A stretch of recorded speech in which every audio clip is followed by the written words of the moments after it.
Hey, brand builder. Welcome to the special recap edition of the Influential Personal Brand Podcast.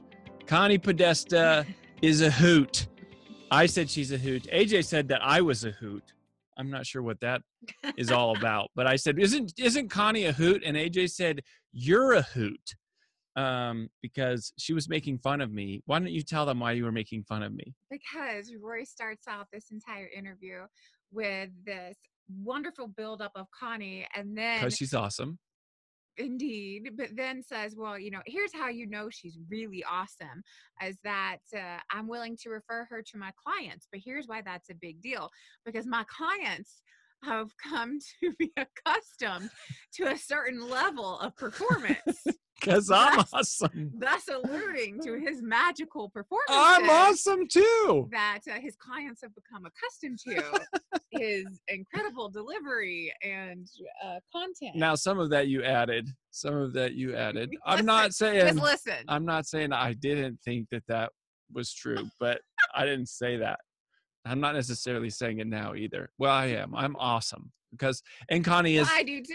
I just think it was hilarious that as you're introducing someone else, you're like, well, they're awesome because I'm awesome. Right. Mm-hmm. Yeah, that's basically what I'm also extremely humble, as is Connie. But here's what I love about. There's so many things I love about Connie. I talked about it in the interview, but when I think of myself as a speaker and her, I couldn't think of our style like our being more different. Basically, everything she said denotes Rory as completely unsuccessful. Yeah, I'm like the most boring speaker. I'm irrelevant. I'm outdated. Now she does speak more than I do. So she speaks a ton. It's actually a really good interview. Yeah, and I think, here's the thing that she really inspired me in this interview particular is just this concept of planned spontaneity. Mm-hmm. I think I have a hard time, like my logical brain is just freaking out with all the stuff she's talking about just don't have a plan and like just go off the cuff and interview everybody, and I'm like, what, are you insane? But really, I actually think it's brilliant. What she's actually doing is she has set up like a giant choose your own adventure. Mm-hmm. And she knows where all the paths are going to lead, but it appears to the audience, and it is. I mean, it's very engaging and spontaneous, but she's not up there just winging it with no plan. It's what comedians call planned spontaneity.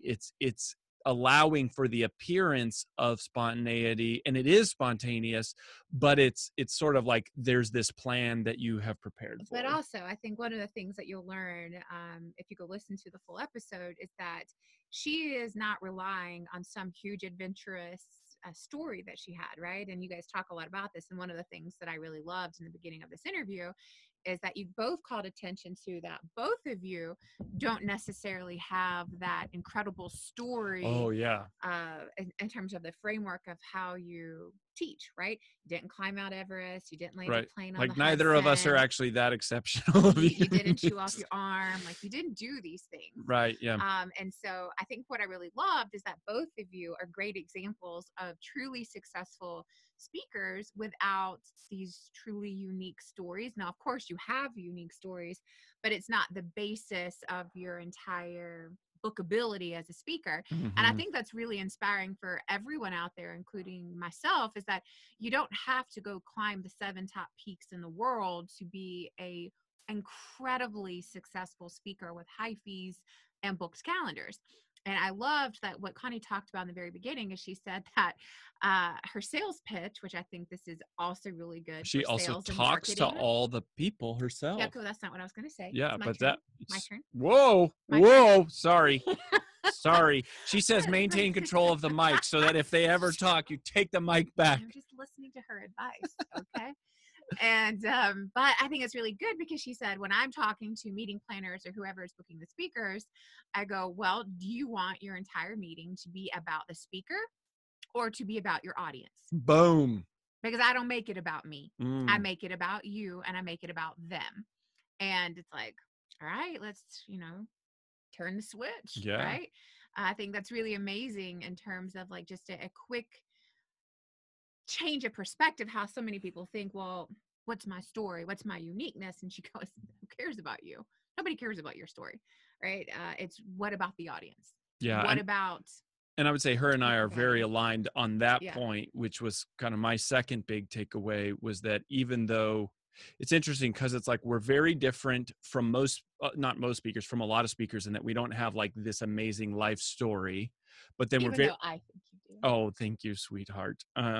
But then we're very different in our delivery style and our preparation method. Totally. But then we're also very aligned philosophically on making the audience the hero. And she said, you know, the goal is not to make yourself look good. The goal is to make the audience look good and feel inspired. And I couldn't echo that more. And I think that is inherently one of the biggest things that speakers struggle with. And one of the things that personal brands struggle with, I know, because this was also me, there's a level of ego that is involved. And when you start, it's like, it's all about you. And you gotta sort of get past that. In fact, it applies this last week. I was doing a thing for Lewis Howes for his inner circle members, and we were doing like a copywriting training for them. And I said this thing that I'd never really said. And people really latched on to it, which is that copywriting is not about telling people what you do. It's about telling people what you can do for them. And that's the same shift as a speaker. It's like, it's not about you or what you've done. It's about what you've learned and how that can help them. And especially if you don't have some incredibly compelling personal story, you got to make it all about the audience, and it's just, you got to be there in service. And so we share that perspective. Yeah. And the second Hold on, I'm not done yet. It's still my turn. Well, Okay. you looked at me. Okay. Now Past off is complete. Well, I think the second thing that really hit me is that she talks about how she doesn't rely on the story, and she really wings it. And it's like, yeah, I mean, kind of she does, but kind of she doesn't really. And I think what she really relies on, which should give confidence to everyone who is listening to this episode, is that what she really is relying on is her expertise and her knowledge. And that is what you got to own. It's like the reason she feels comfortable winging it is because she has an idea of exactly what they're going to say, because she's done this enough times. If she's seen this enough times to know there's only one or two or three outcomes from this question. So I know exactly how it's going to go. So it's that scripted, non-scripted approach in terms of, like, if you've done something enough and you've done enough research and you have enough personal results and experiences, you know kind of where it's going. Yeah. Which allows you to be up on stage feeling like you're winging it, which in turn is really just relying on the years and years of your personal experience and your personal results, which is why that's so important from the beginning. That's what we talk about in the foundation of building your personal brand. And our phase one, finding your brand DNA, is, you know, what do you have to hang your hat on? What do you have research in? What do you have results in? Where's your experience? Where's your expertise in your designated lane? And that's what she's saying. She goes, you know, she talks about how she doesn't really have a plan. And to some degree, it's because she doesn't need one, because she has all this years and years of experience. Yeah, that's good. Firsthand experience to know exactly how this is going to play out. Yeah. There's no question. She knows where it's going to go. And that allows for this feeling of on the fly, even though it's pretty expected. You know, as you were talking, it was making me think about how when you see, you know, if you watch one of the late night shows, you know, Jimmy Fallon or whatever, whatever the late night show, Jimmy Fallon is the best one. But there is the comedians that'll come on there and they're so funny. And you go, gosh, they're so funny. They're coming up with jokes on the spot. And it's like, no, they have been on stage so many times. They have all these little bits and pieces, and they're just, as the interviewer asks them a question, they pull on something that they've done before, and they weave together this kind of beautiful, seemingly spontaneous thing, but it's actually very well rehearsed. So anyways, the last one for me, the last kind of point, which I think was sort of the obvious point of what she was talking about, was asking myself, how can I create more interaction with the audience? Yeah. It's not, should I, it's not, do I do interaction or not? Like for me, I'm a slides guy. I'm not going to be abandoning all my slides and signature stories. Like, I'm just not going to do it.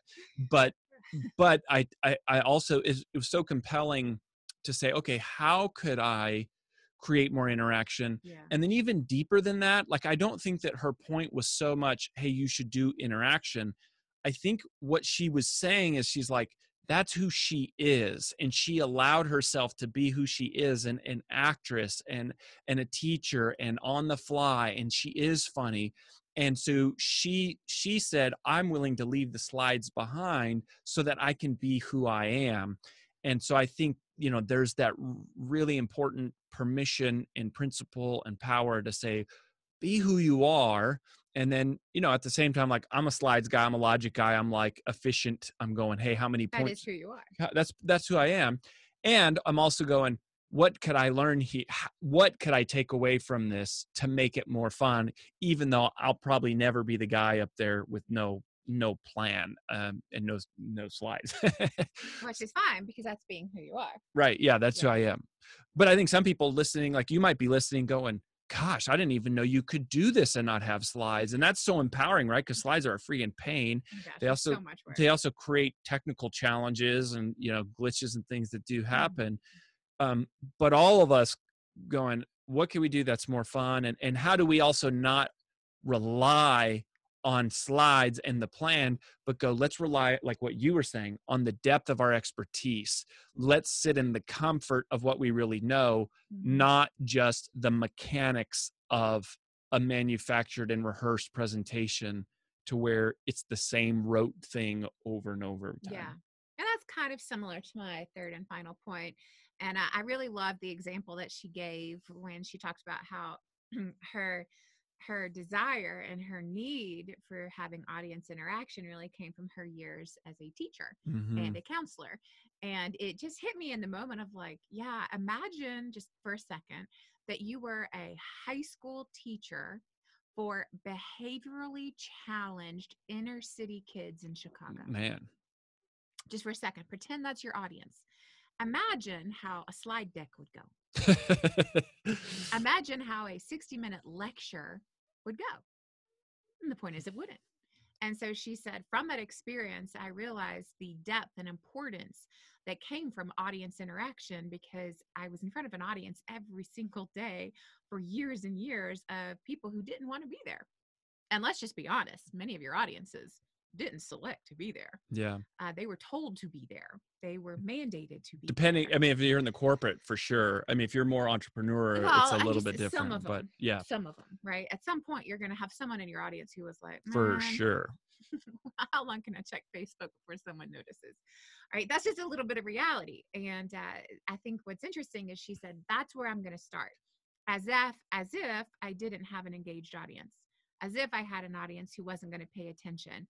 And how can I change that to enforce that they are paying attention and they are engaged and they do leave with something? And I just love that approach. And that doesn't mean your whole thing has to be around interaction, but it's more positioning yourself. It's not around just your information. It's how do you get your information across in a way that people will actually use it? Bingo. And it's, for me, it's like I tell Rory this all the time. I'm not an audio learner. I have to see it and do it in order to learn it. And I would say, a borderline photographic memory. Yeah. And it's like, but if I don't see it, I don't do well. So I was actually one of those kids that I never really went to class in high school or college, actually. Little known fact. Let's have an honest confession here. But it's because... How did you become the CEO of Brand Builders Group? Tell us what makes you qualified, AJ Vaden. For sure not from high school or college, that's for sure. But the point is I didn't learn anything from the lectures. If I heard it audio, it just was like, there's like too many things going on in my brain. So instead of going to class, I knew that if I just read this and did this, like, that's how I learned. Like, I realized that very early on. It's like, I went at a pace faster than my classes. Right. And I learned that. And then I got really bored and for sure wasn't paying attention.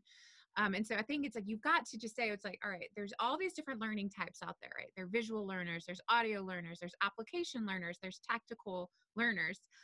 What am I doing to appeal to all of them? Yeah. Because if you are just a stand and deliver speaker, then you're missing at least a third, if not a fourth of your audience, just by the simple way you deliver it, regardless of how good your content is.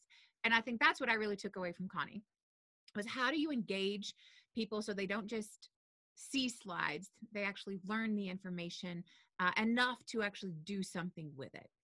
Love that. That's so good. So good. So another great interview, definitely worth a listen, and one of the best keynoters on stage really in the world from a mechanic's point of view. So go listen to Connie Podesta, hear what she's got to say. It's exciting and it's a hoot. Let's just say that. So word of the day. Wow, that's a hoot. Word of the day. Have a hoot yourself, and we'll catch you next time on the Influential Personal Brand Podcast.